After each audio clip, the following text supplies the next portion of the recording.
Welcome back, folks. I'm Jake Ellenbogen, and today I'm going to be talking about Tutu Atwell because the Rams just shocked me and you. They signed Tutu Atwell. They didn't just do it.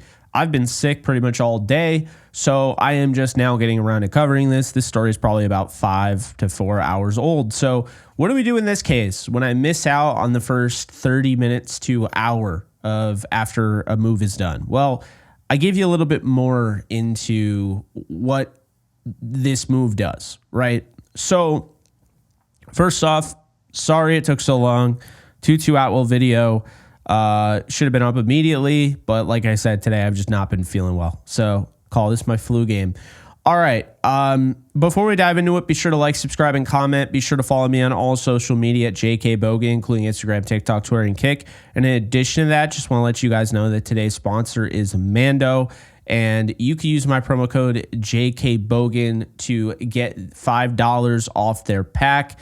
They do have that kind of starter pack that they will send you out. So again, JKBogan, check out Mando. It's the best deodorant that I've ever used. And they have all sorts of products as well. So be sure to check them out. Link is in the description below. Okay, guys. So Tutu Atwell, drafted 57th overall in 2021. He was drafted ahead of Nick Bolton, Creed Humphrey, Andre Sisco, Aleem McNeil, Milton Williams, Osei Odigizua, Nico Collins, others. There were a lot of talented players around that time that he was picked. And full disclosure, I wasn't the happiest about that selection. I had other guys in mind, but I'll tell you this right now.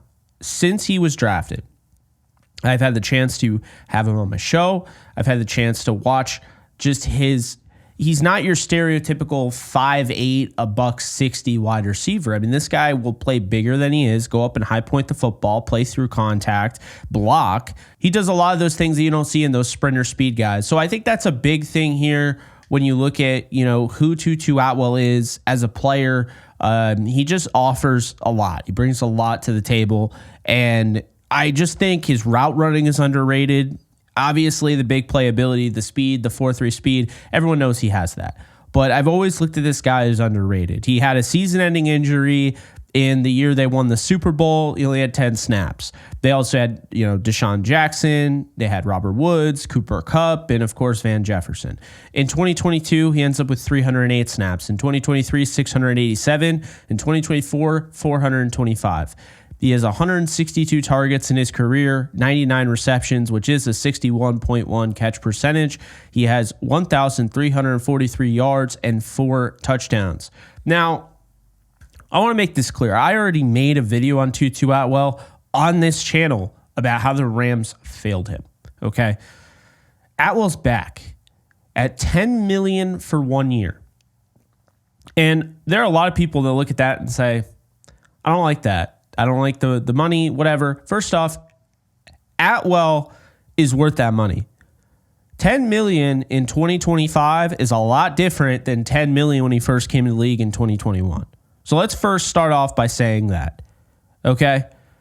But I got to give credit to the Rams here because I really thought this was it. I thought Atwell was gone, didn't get the role he deserved, in my opinion.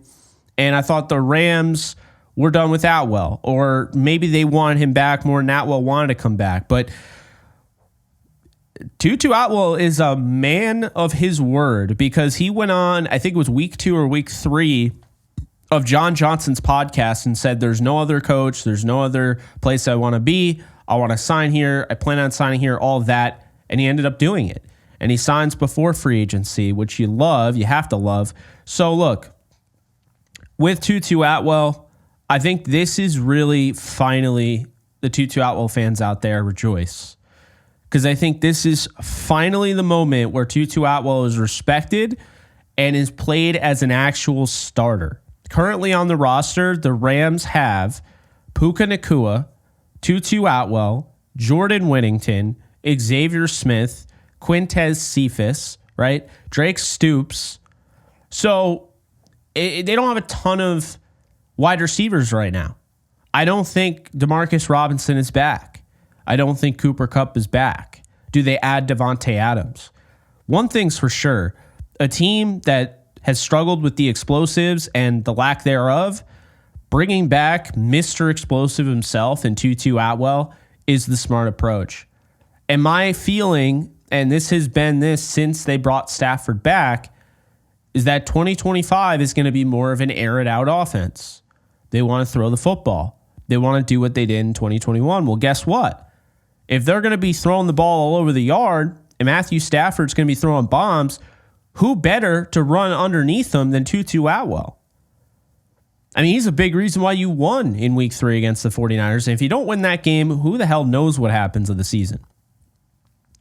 When Atwell was relied on, he succeeds. Whether as a route runner, just a play, whatever, running under a deep ball, forcing a pass interference call, blocking. You could tell people who don't watch Tutu Atwell don't know who he is when they say he can't block, because that's just them assuming that his body composition wouldn't allow him to block. Despite 200 plus fewer snaps in 2024, he improved in everything except touchdowns. He had 0. When push came to shove at the end of that game against the Eagles, the last game of the year, on that drive, you have to have it. Atwell and Whittington caught passes. I expect them to have increased roles. Whittington, you're not in as much of a hurry to do it with. You have a 4-year deal with him. This will be his second of a 4-year deal because he's a rookie. Atwell, you just spent $10 million. So Atwell likely is going to have a significant role in this offense, which is great. It's what it always should have been happening. I think 11 personnel is 100% where they're going to go. Doesn't mean we won't see 12, but this is still going to be predominantly 11 personnel grouping. In 2023, by the way, he went from starting the year with 402 pass snaps in the first 13 weeks to receiving 36 snaps the rest of the regular season. So obviously there's hope. There's hope. There's hope that they are, because of the amount of money they're paying him, he is going to get this opportunity, but I still need to see it to believe it. Sean McVay and the Rams need to come through on this. I think Atwell can be a 1,000-yard receiver. I've said it before. He reminds me a lot of Marquise Brown, more reliable, I would say. But that's where we're in right now, I mean, that's the thing. And the separation that he creates, he's not just a straight line guy. He can run routes. He's still super young. I absolutely love that they brought him back. I didn't think there was a chance in hell of this happening. I kind of had already assumed he was gone. I was moving on. But now this gives you a 4-3 speedster that can play on the outside, can work as a slot, what have you. You have Puka Nacua who can be your Z, and now you need an X. And to me, Davante Adams makes just as much sense as he did before this signing right now. Adams is a guy that can win in a multitude of ways off the line of scrimmage. He's very crafty, great route runner. I think he makes way too much sense as the X receiver. Then you have Jordan Whittington behind those guys. This is a 1-year deal for Tutu Atwell. It'd be probably a 1-year, maybe 2-year deal for Davante Adams. You got to pay Puka Nacua. Whittington would have 2 more years after this year. I think they draft 1 more receiver and call it a day. I think that would make a lot of sense. Maybe they don't draft a receiver in the first round. Maybe they look in the second and the third via a trade down.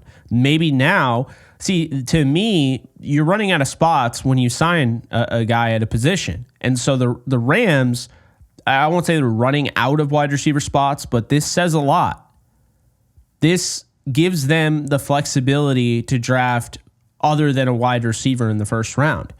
And is that a quarterback that falls into your lap for the future? Or are you focusing on winning now and maybe you get a running back to add, a dynamic to the offense that maybe Kyron Williams lacks? Do you add a tight end? Do you add a tackle that can take over for Rob Havenstein in 2026? Do you add a defensive lineman? Are you going to bring back Bobby Brown? Do you add a corner? Are you going to bring back Ahkello Witherspoon? There are a lot of different things.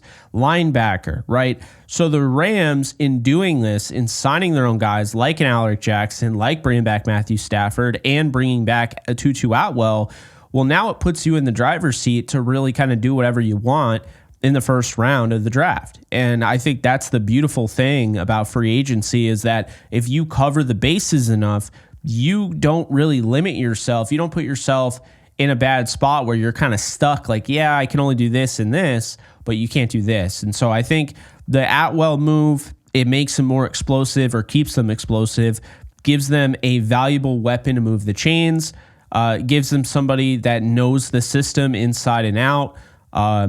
Eric Yarber continues to work with him. I think he's only going to get better. And the thing that's funny is I think always Tutu Atwell was always going to get better. But he's still, we're talking about the most snaps he's ever had was 2023 was 687. This past year, his best year, 425 snaps. So when those snaps continue to go up, and we don't know how they're going to totally utilize Tutu Atwell, but I don't think they paid him $10 million to be wide receiver 4. So when those snaps go up, and he's getting up there, you know, he's getting more experienced and he's learning the game on a whole other level. I'll tell you, I really think this is somebody that might come out of nowhere this year, but I think he's 100% worth the contract. Would have liked to lock him in for more than 1 year, but I'm not going to be a chooser. You know, beggars can't be choosers. I'm not going to be a chooser here. So look, I think they have a really good player in Tutu Atwell. I think that this is a great thing because it also looks good on, you know, draft picks that want to re-up. This guy hasn't had the most perfect time with the Rams. But what does this show you? This is a we, not me. Like, Atwell came back despite only getting 10 snaps in 2021 because of the injury, despite never getting over 700 snaps, despite showing up in a big way at the beginning of the year when you needed him the most, and then he was kicked to the curb down the stretch. You bring back Atwell and you give him an opportunity to roll with the starting lineup. I love it. I'm excited for him. He's a good dude. He deserves this. And I cannot wait for a full season of Tutu Atwell getting actual starting opportunities. I'm not going to be the one that says I told you so over and over again, because I think with Tutu Atwell, I think he's got still a ton of fans in the Rams community that are just saying the same thing. And think about this. All off season, I have said multiple times, Tutu Atwell going here, Tutu Atwell going here. Oh, can you imagine if the Bills get him? Can you imagine if the Chiefs get him? And every time I said that, I had to think to myself, if I feel that way, if I'm sitting here saying, can you imagine if Patrick Mahomes had this guy? Or can you imagine if Josh Allen had this guy? Then why are the Rams not sitting there like, yeah, let's make sure Stafford has this guy? I think, unfortunately, Demarcus Robinson caught 7 touchdowns. I'm not trying to take anything away from him, but he got in the way of Tutu Atwell's development. And I think this kind of just brings us back. The center, you know, the attention is back, and we're going to see. They drafted this guy in the second round for a reason. I still think he's got a lot of talent. He's still really young. And I think the opportunity to have him with Nakua and Whittington and then whoever they add, I think it's a big deal. I personally, my pivot from this is to move and get Devontae Adams. I think he's the only one in free agency that I would, you know, sign, aside from maybe Josh Palmer. But right now, they just need a number one, like an X, and then I think they could draft whoever they wanted in the draft. And now Atwell on a 1-year deal, maybe Adams is on a 1-year deal. There's like an actual role. You're not going to get log jammed at the position, because next year those guys are in contract years, and now more opportunity opens up. So in conclusion, I'm very happy Tutu Atwell's back. I wish I felt better and was able to have made this video earlier, so I apologize for that. And a big thank you to the sponsor Mando on this one. But yeah, guys, it's kind of wild. It's kind of wild. Was not expecting this, but I'm glad. It's a happy thing. It's not bittersweet. I wanted him back so badly, and I just kind of, was under the impression that he probably wasn't coming back. And I was like, okay, well, I'm going to root for him. I hope he goes somewhere good and, all of that. And now here he is back with the Rams. So the Rams have now brought back 3 of their own guys before free agency. More work is being done. We know that they're interested in bringing back guys like Ahkello Witherspoon and Bobby Brown. Those guys have been mentioned. Maybe getting Kyron Williams an extension, things like that. So we'll see how things go. We'll monitor it. But for now, the Rams have been active early on before the week before free agency kicks off. They have now signed Alaric Jackson, Matthew Stafford, and Tutu Atwell to move on into 2025. So should be a fun year. Really excited to see how Tutu Atwell fits into their plans this year. And I'm really excited to see him finally get a workload that he is worthy of. But anyway, that's going to do it for me. You guys take care. I'll see you soon. Later, folks. All right, guys. So once again, just want to let you guys know that you can check out my new side project, The Lounge. I interview athletes, musicians, actors, actresses, all the 9. So definitely check it out over on The Lounge with Jake Ellenbogen channel. Be sure to subscribe and enjoy. In case you guys haven't noticed, I do have a Discord channel for my community on this channel. And if you want to be a part of it, it is free. The link is in the description below. You can sign up. This is basically a 24/7 Rams channel, and we are almost at 1,100 members. So if you want to be a part of it, just hit the link in the description below.